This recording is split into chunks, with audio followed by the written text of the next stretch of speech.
வணக்கம் மக்களே, welcome to ரண்டரேஸ். நான் குருகுட்ராஜ்.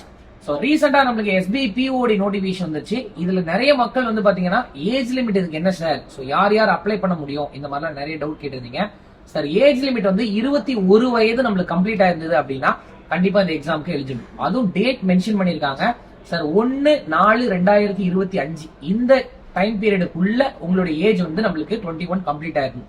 அப்படி கம்ப்ளீட் ஆயிருந்தது அப்படின்னா கண்டிப்பா இந்த எக்ஸாம்ஸ் நீங்க எழுதலாம். மேக்ஸிமம் லிமிட் என்ன சார் அப்படின்னா 30 வயது for general category. So general கேட்டகரியா இருக்கீங்க அப்படின்னா 30 வயது நமக்கு. இதுவே ஓபிசி அதாவது பிசி மற்றும் எம்பிசி கேட்டகரியில இருக்கீங்க அப்படின்னா உங்களுக்கு ஒரு 3 வருஷம் எக்ஸ்டென்ஷனும், அதுவே எஸ்சி எஸ்டி கேட்டகரியில இருக்கீங்க அப்படின்னா ஒரு 5 வருடம் உங்களுக்கு எக்ஸ்டென்ஷனும் கொடுப்பாங்க. அப்போ ஓபிசி கேட்டகரியில இருக்கக்கூடிய மாணவர்கள் 33 வயது வரைக்கும் எழுதலாம்.